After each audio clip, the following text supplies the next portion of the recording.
It's Wednesday, January 26th. Coming up live on The View. They're the hottest topics in America. From last night's State of the Union address to why Joy's in a state over Jersey Shore's trip to Italy. We have a serious problem. And which rock band refuses to get into harmony with Glee. Plus, Maggie Gyllenhaal's revealing which friends of hers scored Oscar nods yesterday.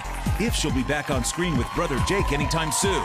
And if sharing the stage with hubby Peter Sarsgaard ever gets too close for comfort. Then, Chief of ABC's Law and Justice Unit, Chris Cuomo's taking you deep inside the crimes making headlines. From the Tucson shooter pleading not guilty, to whether a new trial for Amanda Knox could set her free. And community star Yvette Nicole Brown is exposing how she swapped husbands with Sherry and telling you what she thinks of the man Sherry's about to marry. All that, hot topics and more, coming up on The View.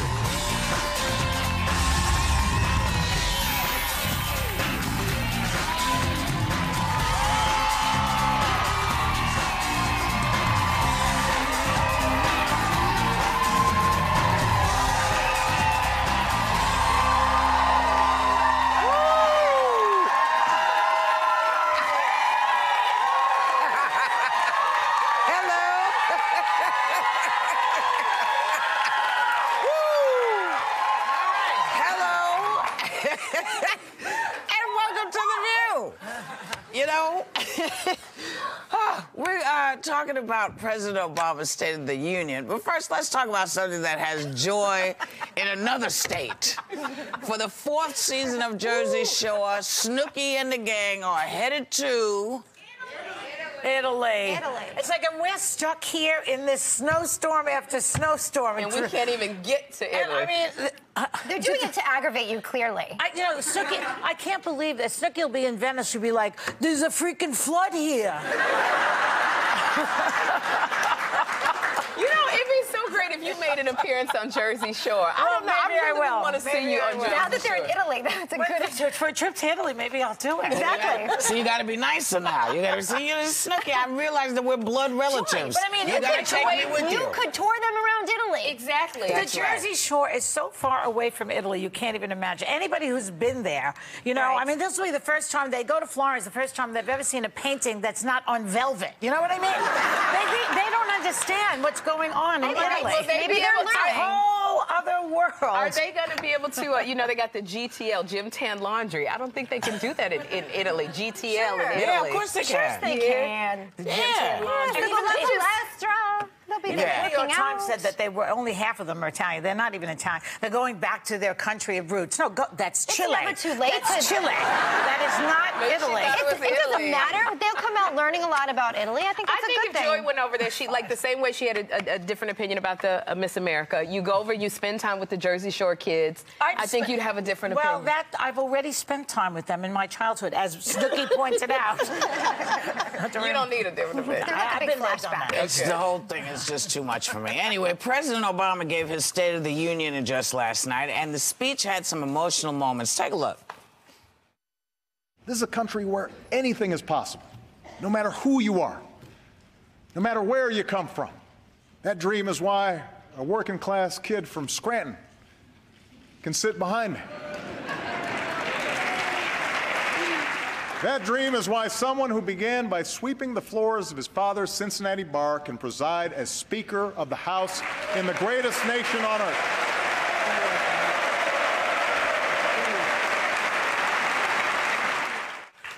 Now, some people say that it looked like John Boehner was about to, start to cry a little bit. Now, I couldn't tell. I thought he looked I thought everybody looked a little bored.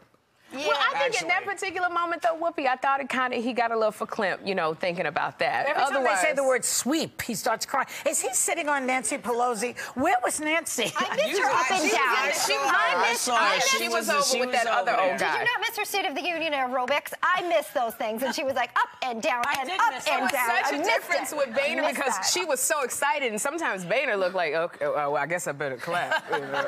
So as long as he held it together. Well, they were all right.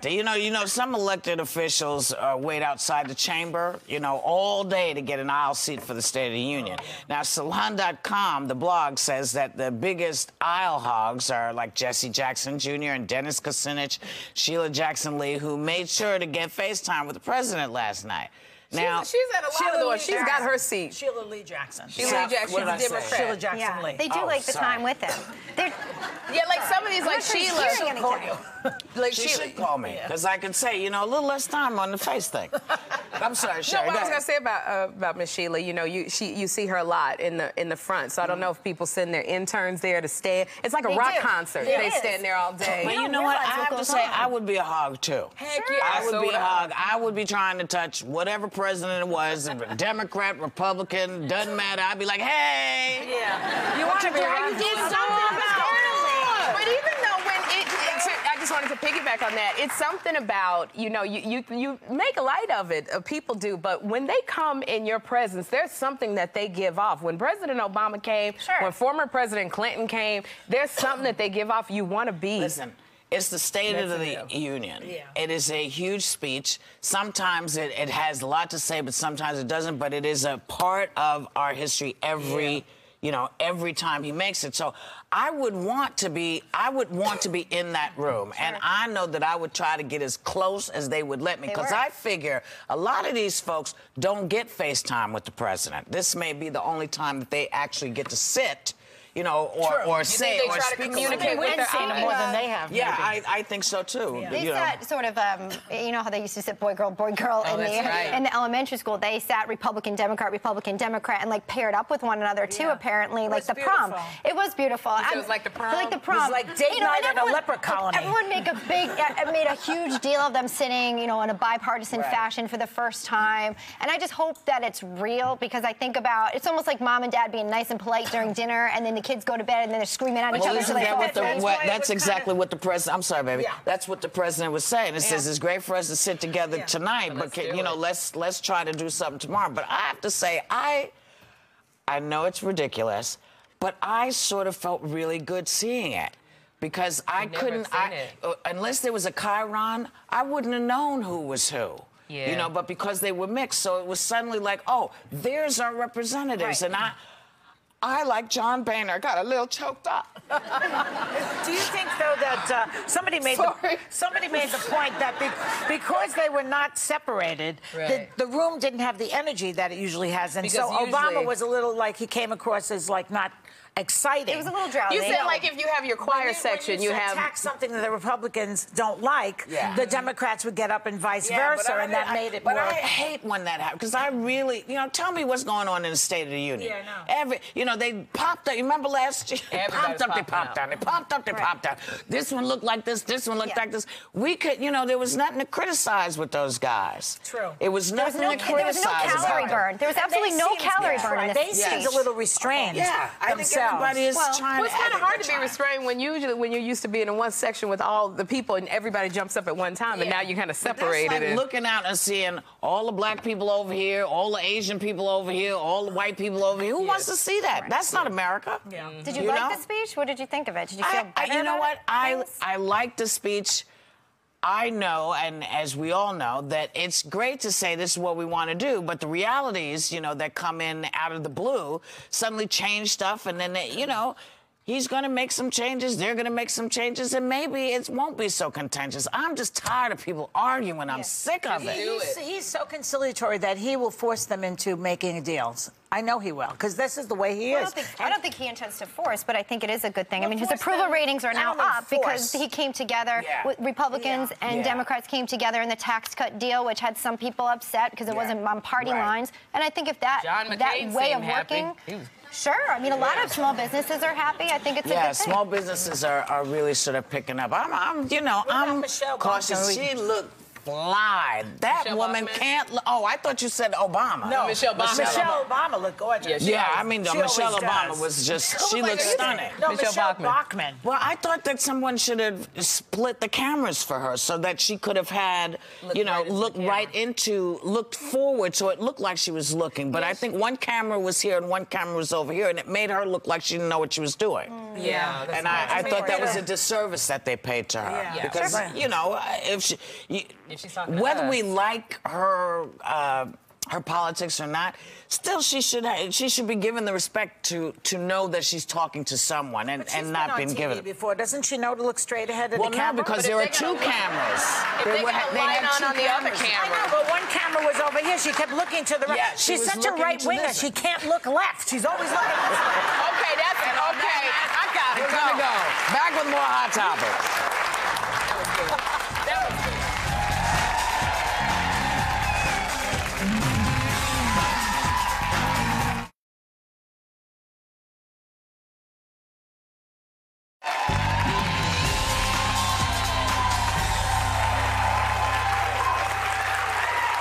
You know, an Ohio mom named Kelly Williams Bullard was sentenced to 10 days in jail for fraudulently using her father's address so she could send her daughters to a better, safer school district. They put her in jail. Now, people do this all the time. In New York, this happens all the time. You go where the best schools can be.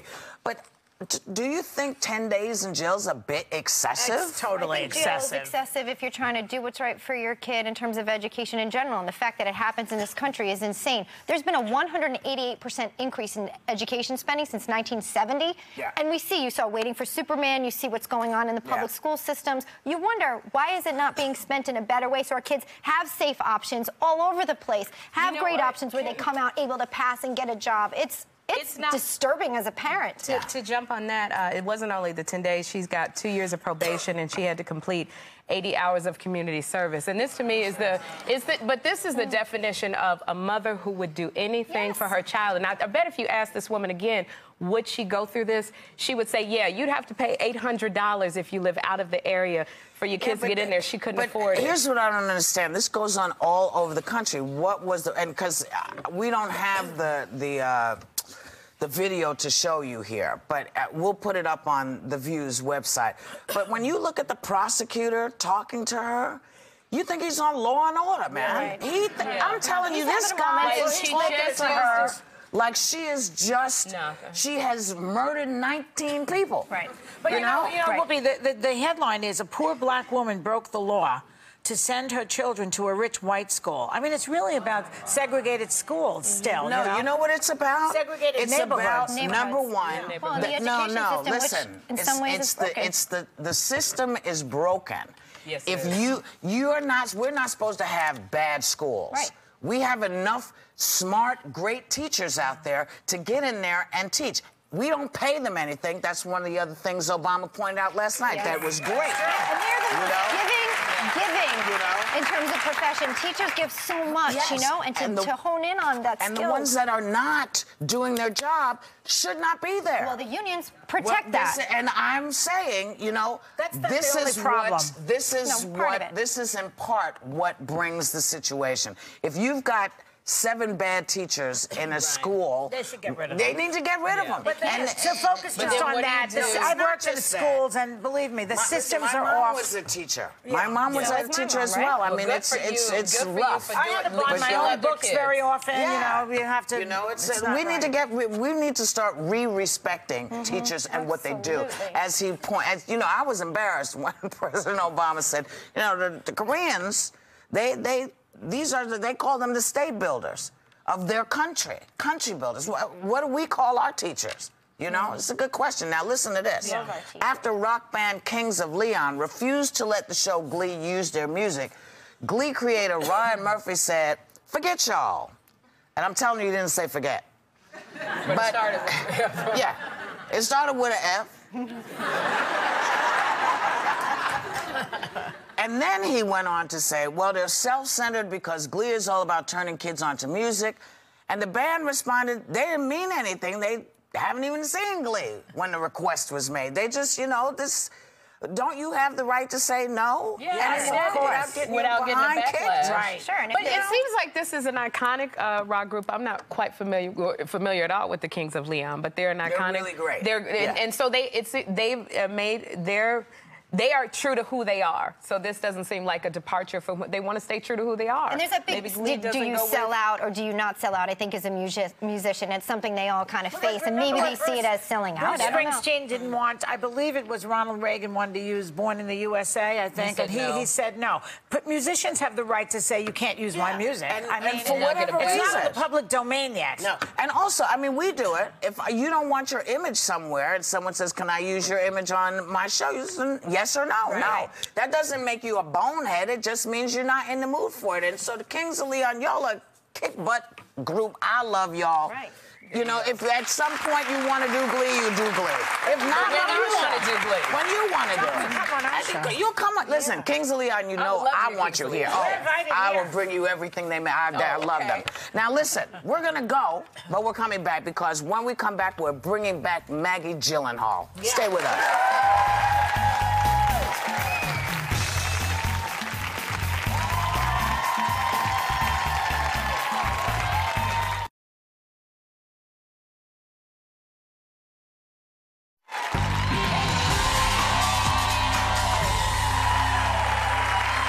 Gyllenhaal can go from action blockbusters to indie dramas without missing a beat. And right now she's sharing the stage with her husband, Peter Sarsgaard, in the classic play Three Sisters. Please welcome back Maggie Gyllenhaal.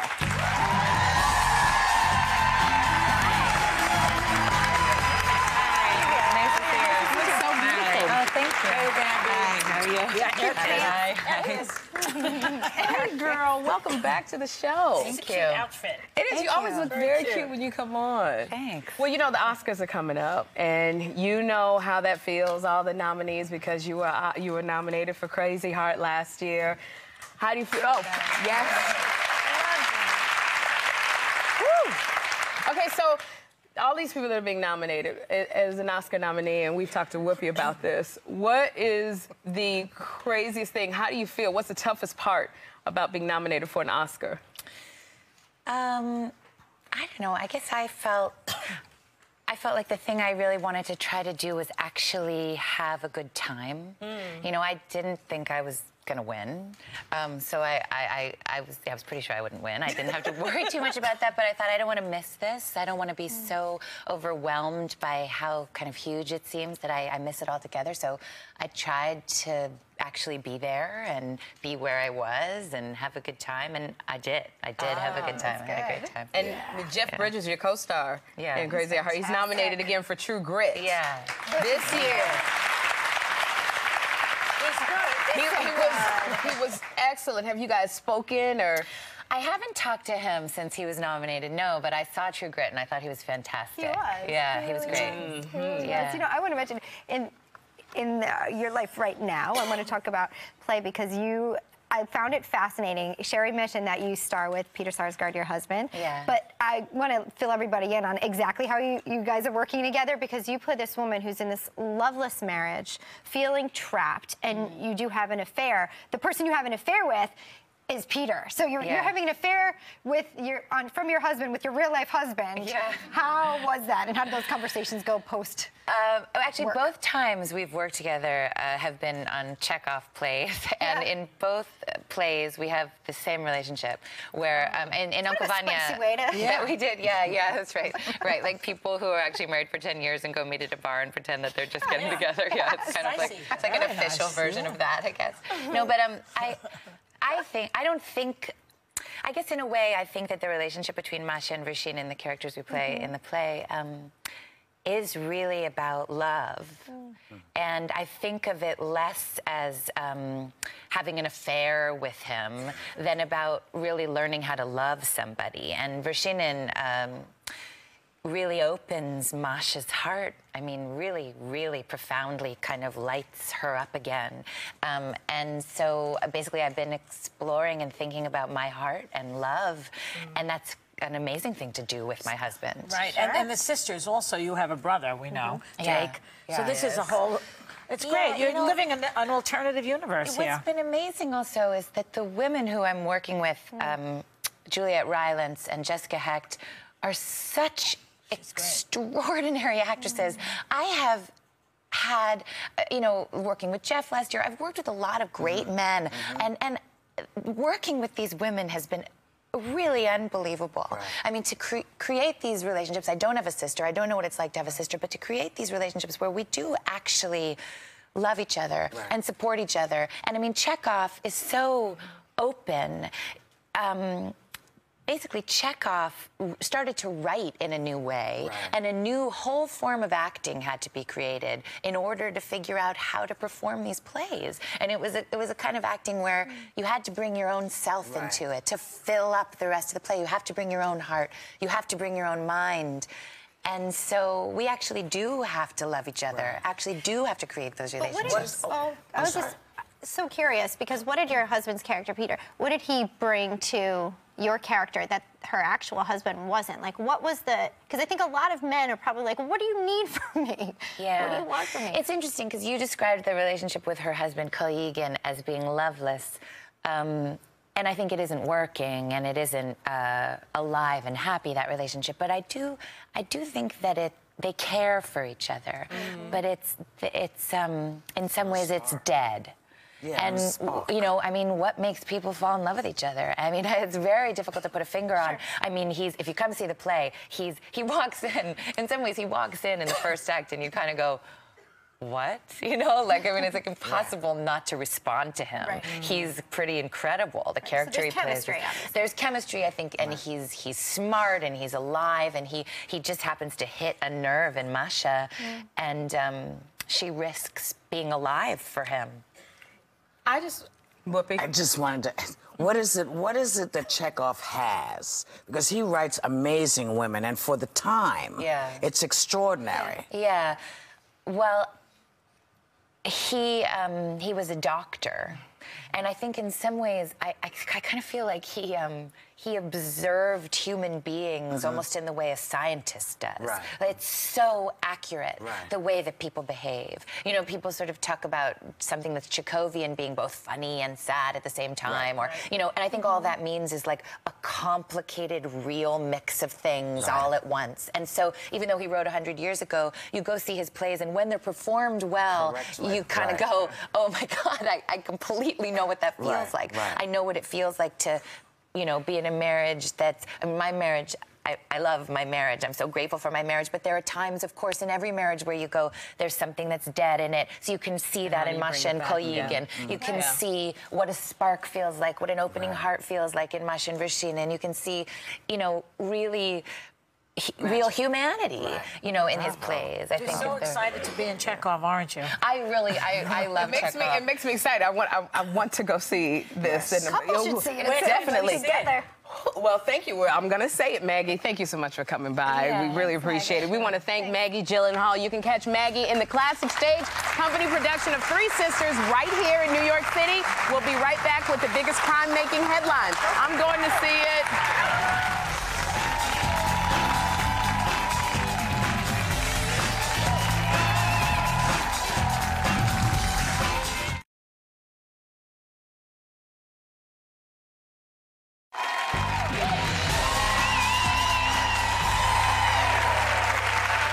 There are shocking crimes in the headlines the whole world is talking about, and right now we're getting the very latest from 2020 co-anchor and chief of ABC News Law and Justice Unit, Chris Cuomo. Welcome back. We're glad to have you here always. So let's get to business. First off, obviously on most people's minds, the Tucson, Arizona shooting. The accused shooter, Jared Loughner, he was in court earlier this week. Can you tell us what happened? This is going to be a complicated prosecution because you're going to have federal charges stemming from his attempting to murder, the allegation of a federal official, Gabrielle Giffords. Also, the judge who was killed, and the aides. So there's a federal case, and that will be slow going because the Justice Department is very careful with death penalty eligible crimes, which these would be. And then they'll have the state charges. So there's a lot of going on here, a lot of procedure. This is going to take a while. Can he claim insanity? He can always claim it. Insanity is not as easy as what seems obvious from this man and his actions and lack of thought, because you have to prove that by doing what you did, you didn't think that the use of the gun in that way was meant to kill. You know, it has to show a detachment from reality. Could be very difficult. Whether he is mentally competent to help in his defense is a much more immediate issue because he hasn't really been talking. Do you think he can get a fair trial, though? Because, I mean, everyone wants his head. Well, fair is in the eye of the beholder. You know, is this deserve to be looked at more than one way? Our system tries to secure it. I think that with this case, with the notoriety and the attention, it doesn't matter where he is. Okay. So now we're going to move on to Amanda Knox. She was the American, she was convicted of murdering her roommate in Italy. So now she's in the process of an appeal. It sounds like she might be close to getting a new trial.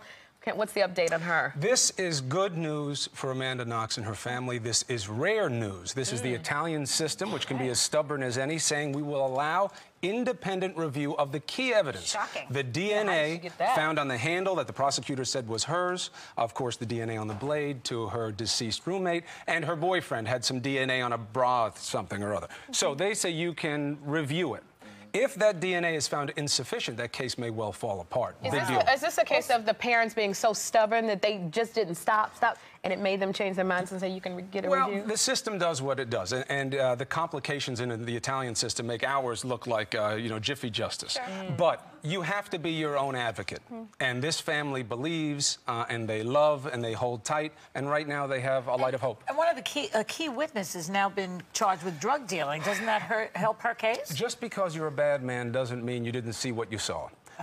Going toward the evidence of the homeless guy who said, I saw them there that night, is the verity, the verifiable nature of whether or not the buses that he based his observation on were actually running that night. Right. Him getting busted as a drug dealer thereafter could go either way. Doesn't discount what he may It's not going to turn over a conviction. The feds in New York pulled off the biggest mafia roundup in U.S. history. I think it was 127 people were rounded up. What can you tell us? Well, look, it's a great case by Holder and his men. It is not easy to make these cases. That's why mobsters always go down for tax evasion. Because even though it seems like an obvious murder, racketeering, all of these things are difficult, usually winds up being, well, what did you do with the money case? This is big, it's impressive in scale and in scope. And they say they've got great wiretaps, so they may be able to make some cases. Wow. You know, there was another email case, right? Yeah, here's the case we were talking about in Hot Topics. We got a Michigan man, Leon Walker. He was charged with a felony because he logged onto his ex-wife's email account. So he's facing 5 years. What's the latest on him? You know, I got duped on this one early on. I was on the morning show, and I was like, this sounds crazy. I mean, this sounds like some internecine strife with his wife, and now he's getting jammed up. It seems wrong. But it's more complicated than that. The wife was estranged. She had filed for divorce. Walker then breaks into the allegation to her computer to get information that he gives to a second husband. She has 3. And he says to the second husband, hey, I heard that she was having an affair, and the affair is with you, and that's going to matter to the first husband because the kid she had with him, that second husband, was accused of doing something bad to. So it's like, shoot. So it gets complicated, and when he gave that information that was part of a custody case, that's when they decided to come after him. So it's not as simple as, should a husband be able to look at a wife's email? Here's my question, though. So did he break into her house to go into her computer? Because if they were estranged, was she living in the house? Was the computer still there? It's a good question. It's a good question. But because what other kind would you ask? I mean, you're very intelligent and very beautiful. But the physicality, the existence of where the computer is in this day and age is not going to be the only factor. Because if I knew what your password was, well, then maybe I can get in from anywhere. So control of the computer is only going to be one aspect. This is a tough case for this guy. Whether this is the kind of case you should be bringing is another question. So bottom line, all those ex-wives out there who are hacking into their ex-husband's mail, they going to jail or not? No. Right? Okay, that's it. No, and I think it goes to the case you guys discussed, husbands, wives, whatever. But the case you talked about earlier, the mom who used the other address, is it against the law? Yes. Is it the kind of case you want brought by your lawmakers and your prosecutors? That's the question. Now, I want to go on. This Friday, on 2020, you are investigating the growing number of homeless teens in America. We got a clip. Let's take a look. She was like crying and she was like kind of like hitting herself. She got out of the car and came over to me and started calling me a fat ass and saying like just things like that. And I just felt like I was old enough that I could say, you need to stop. How old were you? I was 16. I went and I waited in like a McDonald's or something, and I saw her pull out and she drove away. Your mom just left. She just left. Well, now you say in your segment that these kids, they have a way to get a home, but it's not stable. What do you mean by that? It's heartbreaking. That's Dakota. She's one of the kids we feature. Her mother has a different version of events. They wind up going to an emancipation hearing, and the judge winds up letting this kid, just a teenager, be on her own. Here's what we found. Homeless kids, there are 2 million of them in the country. And it's not part of some family dynamic. It's much scarier than that. It's that maybe they do have a home. But the home is either so dilapidated, so uncaring, so unloving. A third of them are gay kids, transgender kids whose families reject them. They feel so unsafe they'd rather live on the street. And the system has no allowance for them. Whoopi was just telling me about Splash Life, an independent organization that's going to help kids like this, because the concern is if you're not part of a family, you don't count as homeless. Nobody can pick them up. These kids wind up being on their own. There's a hole in our government assistance. That's then, right. And when the kids get picked up, they either don't talk to the official the right way, don't give them their name, or the family says, well, they have a home, they can just come back here. The kids are so, and one of the kids was actually thrown away by their own family. Wow. Just thrown away, and he makes it on his own. This will uplift you, this story. It moves us all to tears every time we screen it. But it's the right story. Though. Well, you go to a town where 32% of the youth are homeless. What town is that? Yeah, now this is out in Oregon, and here's the concern. This town got hit hard by the economy. It was a mercantile place, now it isn't, but it's not unique. The number, scalably, 32%, is a little daunting. That's why we go there. But there are a lot of cities, there are a lot of villas, there are a lot of places where we all live in this country where kids are falling through the traps because of what's going on. Politicians trying to destroy the safety net, it's only going to get worse. Right now, if we don't find a way to love each other more and help the ones who need it, the kids are going to suffer. Absolutely. And that's why it's a story we had to tell. Thank you for tackling this. Thank you. You guys can catch Chris Cuomo's 2020 special on homeless teams this Friday night at 10 p.m. on ABC. We'll be right back. Chris.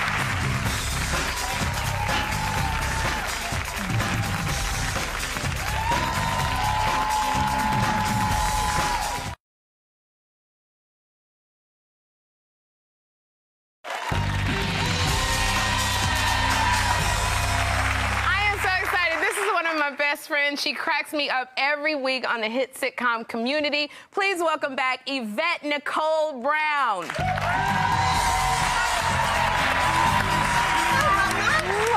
Hi, Pumpkin. Hi, Miss J. Hello, there. Hi, Whoopi. Okay. How are you? Look at you, Miss Voluptuous. I know, Sherry. Let's see if I can sit in. Let's see if I can see this dress. This is hot. You look cute. All right, baby. Let's see if I can sit in it, y'all. Let me see. You're going to sit just My girdle's fine. real tight. Let me see. We have some planning to do, you and I, because yesterday Sherry asked you something very important. Sherry called me last night. I was going to sleep early because I had to come to The View, and she called me, what was it, 10 o'clock, which is late for me, and asked me to be her bridesmaid. Yes. Were you as emotional? Because I was an emotional wreck when she asked me. I felt like she was asking me to marry her. I was half sleeping. You know, when you got engaged, I didn't tell you this, but I really was hoping that you'd ask. But you don't want to be the friend that goes, well, how about that bridesmaid situation? Have you figured that out? So I just kind of was waiting. And so when you said you had to talk to me about something, I was like, I hope that was it. How many are you going to have? I have 8. 8 bridesmaids. 2 here. 8 bridesmaids. And then, I mean, Sal, we know. Sal is just a love. But you hung out with him a few times. Sal. What I love about Sal is that Sherry has this comedic chaos in her life that kind of swirls around her. And he's completely comfortable in that. Oh, yeah. And when I saw him with you in that, I was like, this is her man. This is Shirley. Shirley, he was made just for her. Yes. So people think you're sisters. You actually do look alike. Everybody thinks Yvette. We were at Wicked one time, and Yvette, because she plays Helen on Drake and Josh, and so all the kids are into Yvette, and they looked at her, and then the little girl looked at you, and then she looked at me, and she's like, oh. It's 2 of them. Yeah, she was really I know. I wanted to ask you that because you are well known amongst all the kids and the parents as Helen on Drake and Josh. Now, this airs every day all over the country. You said that this has really guided your entire career. Yeah, because you know what? I have a heart for children, and I feel like when you're actors and you're in the public eye, you really are a role model. A lot of people say they don't want to be, but you really are. So thank you. Well, I don't know if I should say thank you for that, but at the time I signed on to do the show, I knew that would color every role I took from then on, because you can't be Helen on Drake and Josh and then a zombie stripper. You know, you don't want to confuse the children. By night. So by night. So every audition I have going forward, I decide, is this something that the babies can watch? And if it's not, then I don't take it. So that's how I got my career. So it's your compass. That's really interesting. It's my little inner compass. And then now we get to see you I think it's every Thursday, we see you on Community every week, and you play Shirley. You're a divorcee. Yes. Now, you just found out, Shirley just found out that she's pregnant. You're not quite sure if it's your ex-husband, who's the fine Malcolm Jamal Warner, or the hilarious Ken Jeong, who you guys know from The Hangover. He was just here on the show. I don't know, actually, if the babies can watch that. There's a little drama.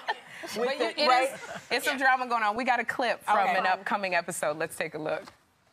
Since I might be the father of your unborn child, I made you a mixtape. I hope you like Johnny Gill. And since you probably don't have a cassette player, Here's a list of used ones on Craigslist. Britta, are you walking out of this room? Yeah. Hey, you know that you're gonna have to acknowledge him eventually. I don't know who you're talking about. Chang. I know who you're talking about. He doesn't exist.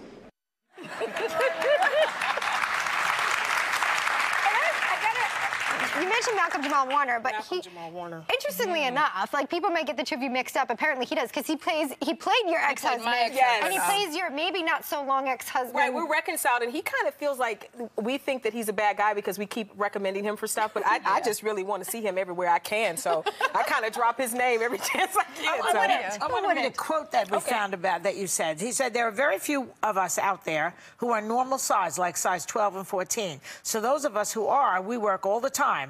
In fact, if I get smaller, I think I'll stop working. You don't often hear actresses who aren't a size 0 say it benefits them to be a size 12 or 14. Well, I just think that most people in the world are around my size. I'm looking at the audience. You all look lovely and voluptuous out there. You know, and I'm from Ohio, and, you know, we eat in Ohio. So I just took all of my Cleveland. Honey, I took my Cleveland to L.A. I said, come on. Cleveland? My family's from Cleveland. People, honey. So do you think if you lost weight and became a skinny bitch, you'd be out of work? I mean, there's nothing. Look, I think people like to see versions. You like to see the aspirational people, so you want to see the beautiful Halle Berrys, but then you want to see somebody who looks like you, right? Everybody, don't you want to see? So, yeah. So I'm eating for America. I eat for America. What about somebody who sounds like you? Do you still sing? I know you've got an incredible voice. Thank you, Elizabeth. I only sing for shows now. I used to sing professionally, but now I just sing when I'm on TV. But she sings, even on a machine, she sings, and it makes me cry every time to hear her sing. You don't cry because I'm singing. Yes, I do. But, you know, a lot of people, and this is one of my favorite roles, you did begin your career singing. Yes. Now, you were with Motown Records, but you also had a role on Boston Legal, where you were singing. Okay, you're big, blonde, and beautiful. Yes. Let's take a look. Come on. Bring on that pecan pie. Pour some sugar on it, sugar, don't be shy. Scoop me up a mess of that chocolate swirl. Don't be stingy, I'm a growing girl.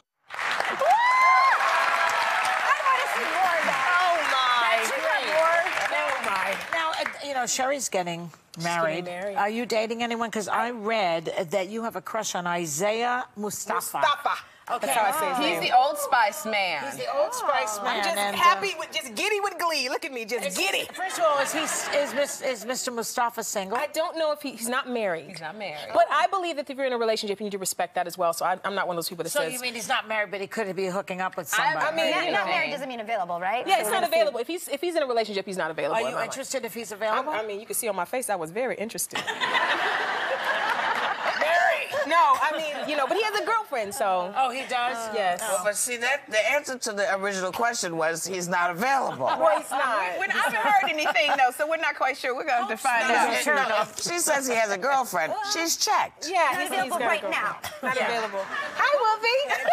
I love Whoopi, y'all. I'm so happy to be here. We got to get out of here. We just love you so much. Thank you very much to Yvette Nicole Brown. Community airs Thursday nights on NBC. We'll be right back. My bride!